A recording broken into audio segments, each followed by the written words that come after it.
Hello everyone, this is Kusum, your English mentor, and once again welcome to Learning Without Burden. I hope आप सब लोग अच्छे हैं and आपकी preparations best चल रही होंगी। तो हमारी रीड की सीरीज को आगे बढ़ाते हुए आज हम लोग रीड के पीवाईक्यूज करने वाले हैं। हमने 2022 के पीवाईक्यूज कर लिए, अब हम 2021 का पोर्शन लेके आ रहे हैं, ठीक है।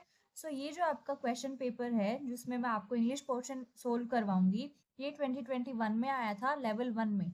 ओके, जिन्होंने इंग्लिश लैंग्वेज 1 ऑप्ट किया था। बाकी ज़रूरी नहीं है सिर्फ इंग्लिश लैंग्वेज 1 वाले इस वीडियो को देखें।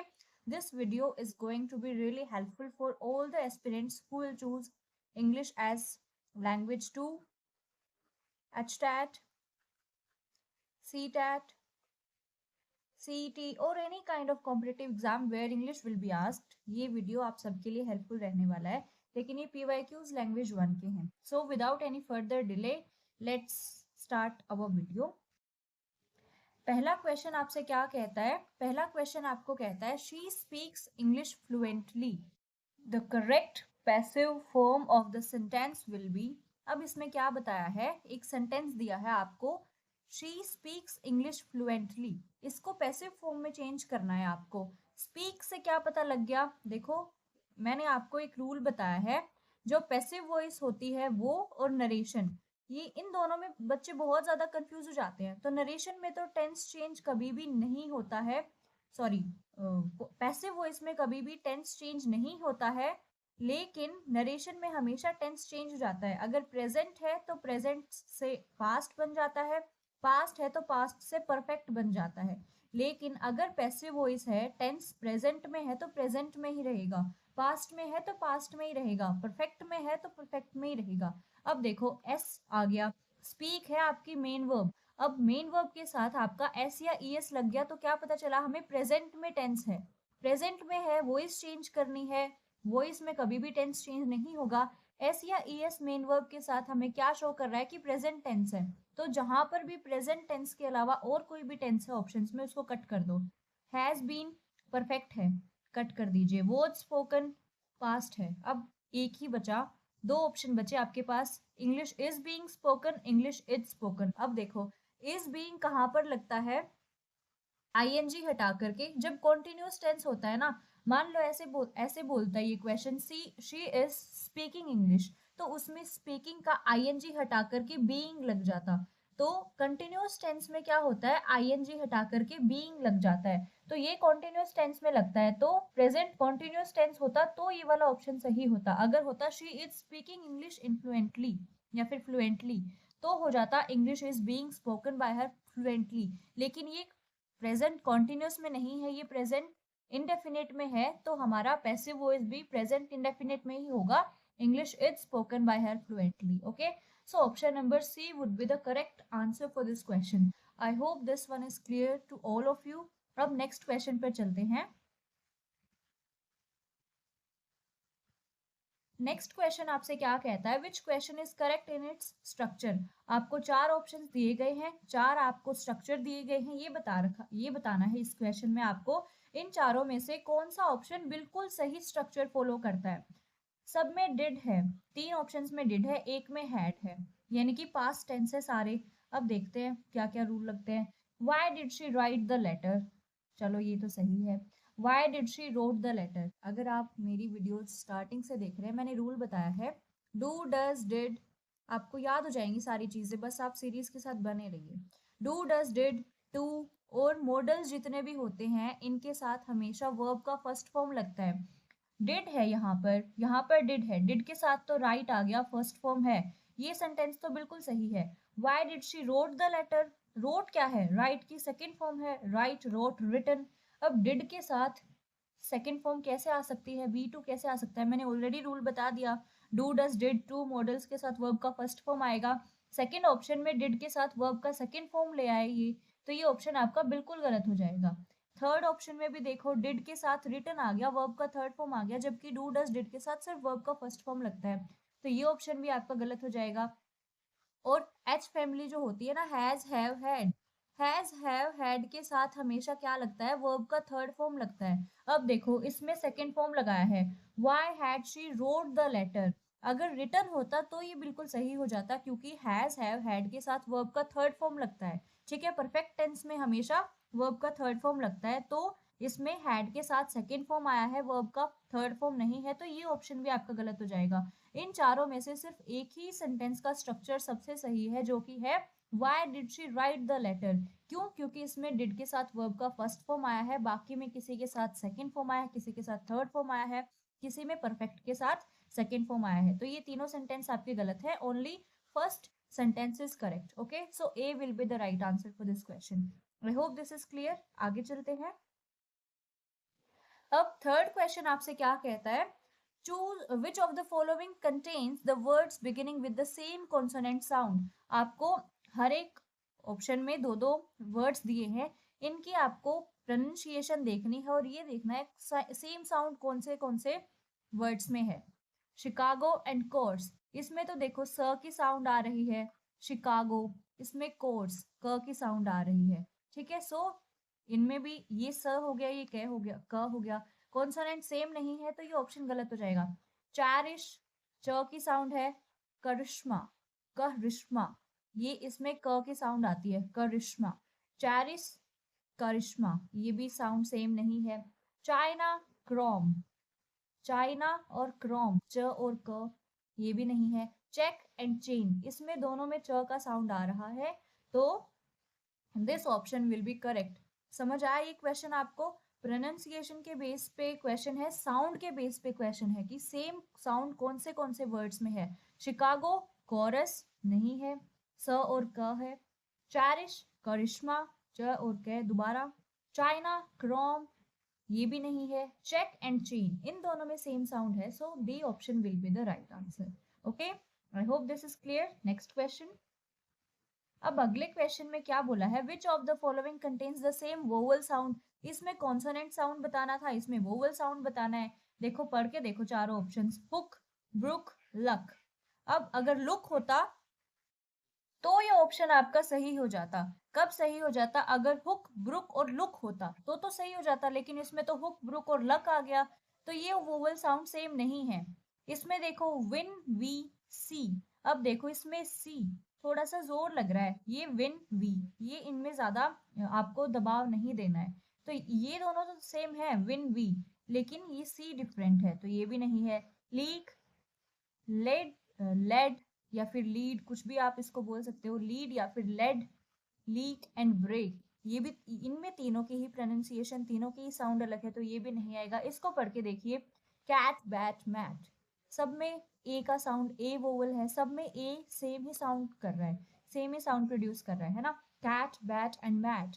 सो here B would be the right answer. आपको यही बताना था सेम वोवल साउंड कहाँ पर है।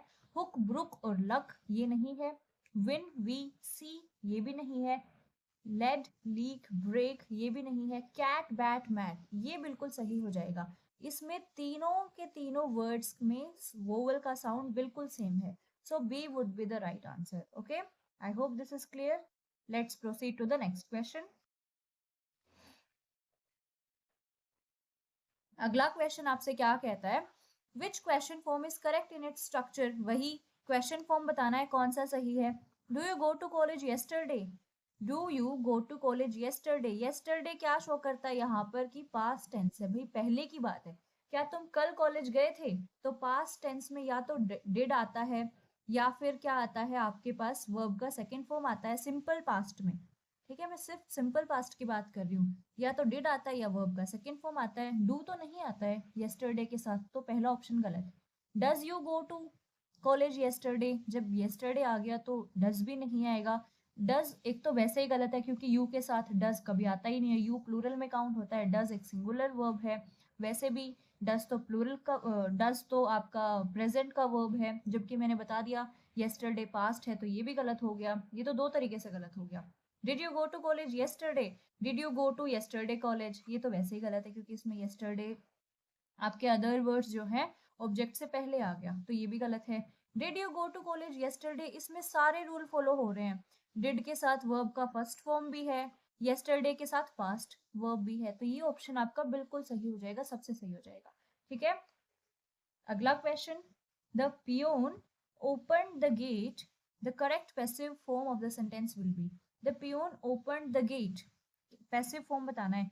ओपन से क्या पता चला, वर्ब का सेकंड फॉर्म है यानी कि पास्ट टेंस है. पहले ही बता चुकी हूँ पैसिव वॉइस में कभी भी टेंस चेंज नहीं होता है. तो जहां पर भी पास्ट टेंस के अलावा, सिंपल पास्ट के अलावा, सिंपल इंडेफिनिट, पास्ट इंडेफिनिट के अलावा जो भी ऑप्शन है पहले तो उसको ही कट करो. पढ़ के देखते हैं options one by one. The gate will be open by peon. The gate was open by the peon. The gate is open by the peon. The gate has been open by the मैंने क्या बोला था, past indefinite के अलावा जो भी tense दिख रहा है सबको क्रॉस कर दो. Will be future, is present, has been present perfect. तीनों ही ऑप्शन कट हो गए. एक ही हमें रूल से पता चल गया हमारा सही आंसर क्या होगा. बी ऑप्शन सबसे सही हो जाएगा. क्यों? क्योंकि जैसे ही हमने एक्टिव वॉइस पढ़ा, एक्टिव सेंटेंस पढ़ा, हमें पता चल गया ओपन है यानी कि वर्ब का सेकेंड फॉर्म है ना. तो सिर्फ और सिर्फ पैसिव में भी चेंज नहीं होगा टेंस, तो पास्ट ही आएगा. पास्ट एक ही ऑप्शन है ना. सो बाकी सारे ऑप्शंस गलत हो जाएंगे, सिर्फ एक ऑप्शन आपका सही है जो कि है option number B. Okay, so here B will be the right answer for this question. I hope this is clear. Let's proceed to the next question. अब ये आपका क्वेश्चन आ गया, आपके क्वेश्चन नंबर 7 to 10 ये आपके इस कॉम्प्रिहेंशन के base पे है. ये कॉम्प्रिहेंशन पढ़ लेते हैं पहले तो. We all use roads. हम सब roads यूज करते हैं. We walk on them or drive our vehicles on them. हम उनके ऊपर चलते हैं रोड्स के ऊपर, या फिर अपने व्हीकल्स ड्राइव करते हैं, हम अपने व्हीकल्स चलाते हैं. We go across them और walk on the pavements along them. Pavements क्या होते हैं? जो हमारे फुटपाथ्स होते हैं ना, जो रोड के साइड में फुटपाथ्स, फुटवेज बना दिए जाते हैं, उनको हम पेवमेंट्स बोलते हैं, कि हम उनके ऊपर चलते हैं, पेवमेंट्स के ऊपर. Those who walk on them are called pedestrians. जो फुटपाथ के ऊपर चलते हैं उसको पेडेस्ट्रियंस कहते हैं. Roads in big cities are very busy. लेकिन बड़े बड़े शहरों में जो रोड होते हैं वो बहुत बिजी होते हैं. They are crowded with vehicles. उनके ऊपर बहुत सारे व्हीकल्स का क्राउड होता है, भीड़ होती है, बहुत सारे व्हीकल्स चलते हैं बड़े बड़े शहरों में रोड्स के ऊपर. Walking and driving on such roads is always very risky. उन रोड्स के ऊपर चलना और ड्राइव करना बहुत रिस्की होता है. ये पैसेज आपका रोड के ऊपर था कि रोड्स के ऊपर क्या होता है, बहुत ज़्यादा जाम लगता है बड़े बड़े शहरों में, और जो पैदल चलते हैं, जो फुटपाथ के ऊपर चलते हैं, उनको पेडेस्ट्रियंस कहते हैं. बहुत ही छोटा सा आपका कॉम्प्रीहेंशन था. तो इसके बेस पे जो 3 क्वेश्चंस हैं, 4 क्वेश्चंस हैं, 7, 8, 9, 10, वो देख लेते हैं. Synonym of payment. सिनोनिम क्या होता है? सिनोनिम होता है समानार्थी. आपको सेम वर्ड बताना है पेवमेंट का, यानी कि पेवमेंट मैंने आपको ऑलरेडी बता दिया क्या होता है. फुटपाथ है ना, जो रोड के साइड वाला आपका एरिया होता है जहाँ पे लोग चलते हैं. रोड जी नहीं, रोड के साइड वाला एरिया. ट्रैफिक जी नहीं. वॉक, वॉक का तो मतलब ही चलना होता है, चलने वाला एरिया नहीं. तो option number C would be the right answer. Footway या फिर फुटपाथ, या फिर फुटपाथ, फुटवे, फुटपाथ या वॉकवे, सारे ही ऑप्शन ये सही हो जाएंगे. So C would be the right answer. Pavement क्या होता है? रोड के साइड में चलने वाला area. So footway would be the right answer. Okay, next question क्या कहता है आपसे? The antonym of busy. Busy क्या होता है? व्यस्त. व्यस्त का आपको क्या बताना है? एंटोनिम बताना है. Occupied, idle, tired and freedom. अब देखो, बिजी का ऑपोजिट क्या हो जाएगा? बिजी मैंने बता दिया आपको, व्यस्त बंदा. अब जो व्यस्त है उसका एंटोनिम हो जाएगा जो फ्री रहता है, जो कोई काम नहीं करता. ऑक्यूपाइड का मतलब तो होता है ऑलरेडी जिसको ऑक्यूपाई कर रखा है, जो ऑलरेडी व्यस्त है.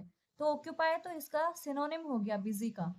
टायर्ड यानी कि थका हुआ, ये तो इससे रिलेटेड ही नहीं है. फ्रीडम यानी कि आज़ादी, ये भी रिलेटेड नहीं है. आइडल, आइडल क्या होता है? आइडल होता है एक ऐसा बंदा जो काम को टालता रहता है, जो बहुत ही क्या होता है, लेजी होता है, कोई काम नहीं करता है ना, अपना टाइम ऐसे ही पास करता रहता है, तो वो तो फ्री होगा ना.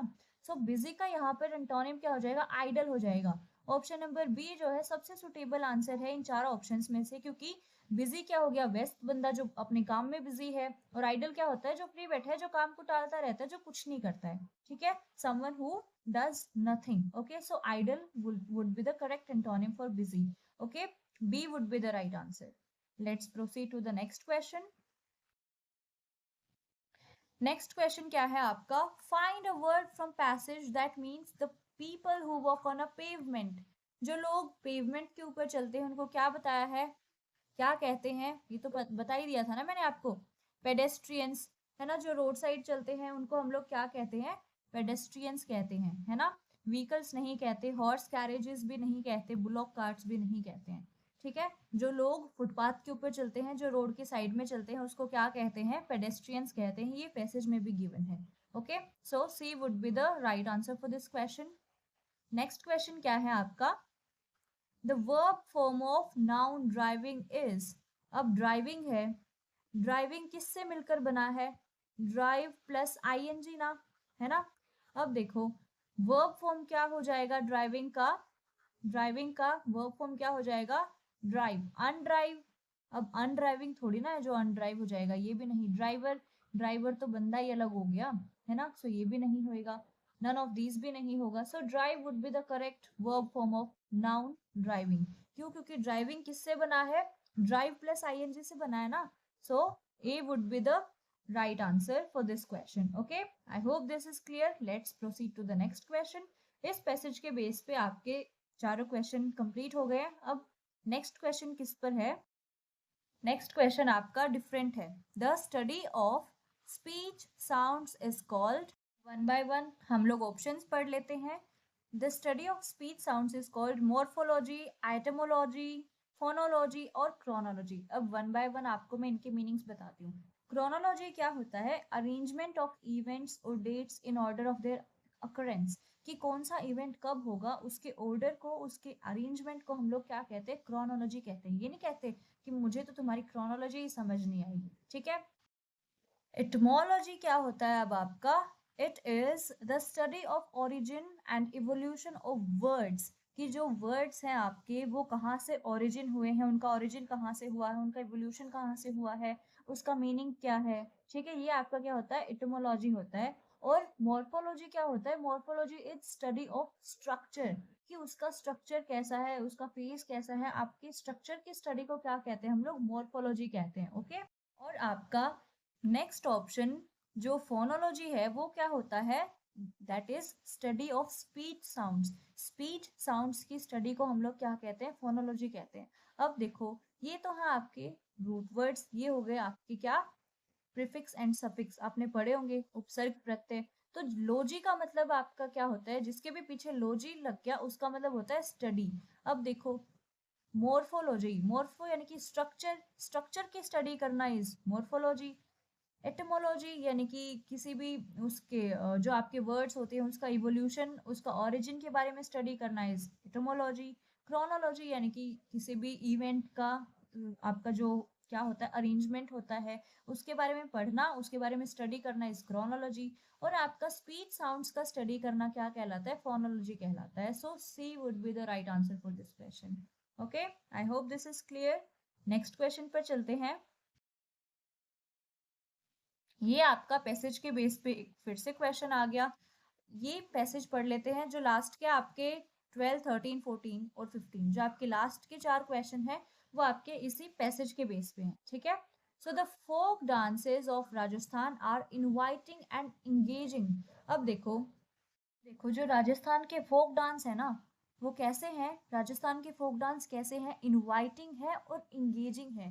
यानी कि राजस्थान के फोक डांस को देख करके बहुत ज्यादा क्या होता है, मजा आता है, अच्छे लगते हैं, इंगेजिंग है वो।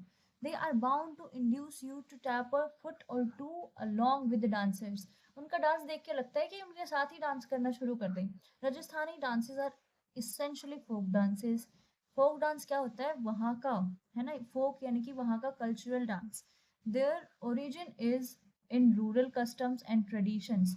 जो ओरिजिन ही है राजस्थान का वो उनके रूरल होता है, गांव, गांव के जो कस्टम्स हैं, रीति रिवाज हैं वो, और उन्हीं के ट्रेडिशंस को फॉलो करता है। These traditional dances of Rajasthan are absolutely colorful and lively। Rajasthan के जो ट्रेडिशनल डांसेस हैं वो बहुत ज़्यादा कलरफुल और लाइवली हैं, यानी कि जानदार हैं, बहुत अच्छे हैं। They have their own significance and style. उनका अपना ही महत्व है, अपनी ही स्टाइल है। झूमर बहुत ही, आपने सुना होगा झूमर, है ना, झूमर घूमर, नॉट झूमर, सॉरी घूमर, घूमर सुना होगा ना आपने, है ना, घूमर करती हैं लेडीज वहाँ की। सो राजस्थानी जो डांस होता है उसका अपना ही एक सिग्निफिकेंस, महत्व, स्टाइल होता है। They are very attractive and skillful. They are enjoyed by every age group. The people of Rajasthan love their folk dances.